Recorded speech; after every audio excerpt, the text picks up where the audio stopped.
Selamat datang di final ini dan selamat merayakan malam Paskah. Sahabat-sahabatku yang terkasih, ada seorang ketua stasi mengatakan seperti ini kepada saya.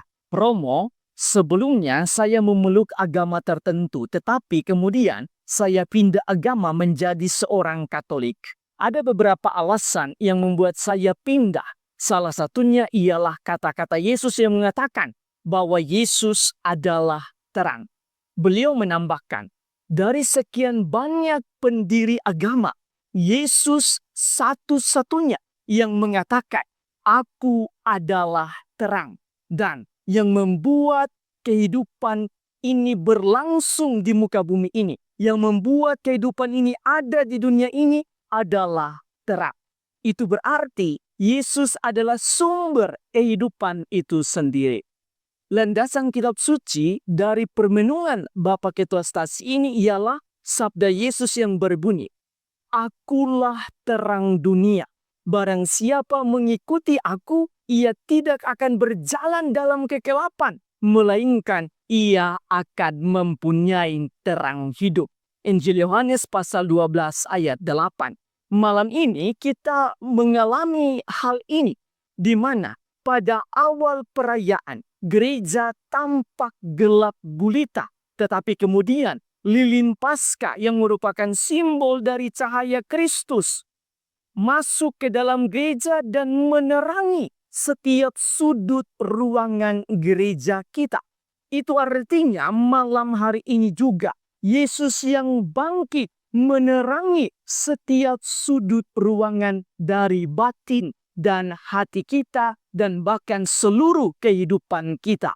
Sehingga kita yang sepanjang masa prapaskah ini, sepanjang masa tobat ini, hati dan batin kita bergumul dengan dosa, kelemahan, dan pertobatan, maka pada hari kemarin kita bersama-sama Yesus mengatakan, "Sudah selesai." Dan malam ini Yesus bangkit dan menerangi hati, menerangi batin kita, sehingga kita lebih jernih, lebih jelas dalam melihat masa depan kita. Pada malam hari ini, kita mendengarkan banyak bacaan. Sesungguhnya ada 9 bacaan, sudah termasuk Injil. Saya suka menjelaskannya satu persatu dengan sangat singkat. Kita mulai dengan bacaan pertama yang bercerita tentang penciptaan dunia. Kemudian bacaan kedua bercerita tentang iman dan relasi Abraham dengan Allah. Setelah itu, kita mendengar juga pembebasan bangsa Israel dari Mesir di dalam bacaan yang ketiga. Di dalam bacaan keempat, Nabi Yesaya memperlihatkan bagaimana relasi Tuhan dengan manusia itu harus terjadi. Lalu di dalam bacaan yang kelima, Nabi Yesaya kembali menjelaskan bahwa relasi itu terjadi dengan cara kita membiarkan diri datang kepada Tuhan. Sebab Tuhan sendiri berkata, "Datanglah kepadaku, maka kamu akan hidup, dan aku akan mengikat perjanjian abadi dengan kamu."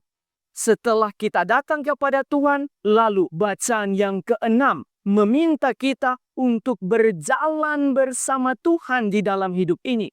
Kemudian bacaan yang ketujuh lebih meyakinkan kita lagi bahwa kita harus berjalan bersama Tuhan karena Tuhan akan mencurahkan air jernih ke atas kita dan kita akan diberikan hati yang baru oleh Tuhan sendiri. Sedangkan bacaan epistola dan bacaan Injil menjelaskan dan menceritakan tentang kebangkitan Yesus. Sahabat-sahabatku yang terkasih, berdasarkan perayaan dan bacaan-bacaan hari ini, marilah kita merenungkan sejumlah remah-remah permenungan.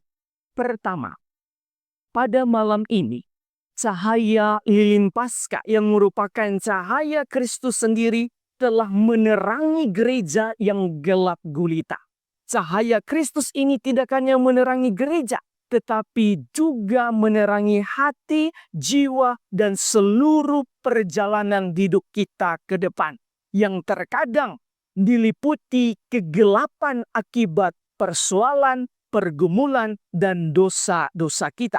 dalam hubungan dengan tahun Jubiliu, Yesus itu adalah cahaya harapan yang tidak pernah mengecewakan. Jika kita berjalan bersama Yesus sebagaimana yang ditekankan di dalam bacaan yang ke-6 hari ini, maka Tuhan itu akan menjadi terang harapan yang akan menerangi kita di dalam setiap persoalan, pergumulan, bahkan ketika kita bergumul dengan dosa-dosa kita.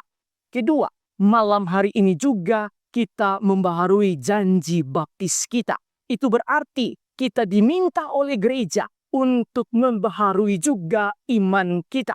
Lilin yang kita pegang saat pembaruan janji baptis itu nyalanya atau cahayanya, apinya berasal dari atau diambil dari lilin Paskah yang adalah cahaya Kristus sendiri. Itu artinya cahaya Kristus itulah yang akan membaharui iman, hati, dan hidup kita. Sehingga seperti di dalam bacaan yang ke-7, Tuhan akan memberikan hati yang baru kepada kita pada malam hari ini juga.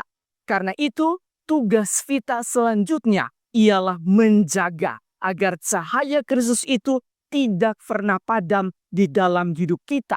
Dan juga menjaga agar hati yang baru itu tetap terkoneksi, terhubung dengan hati Tuhan.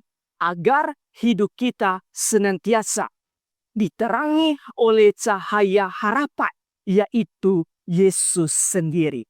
Tuhan memberkati kita semua dan selamat Hari Raya Paskah 2025. Tuhan memberkati.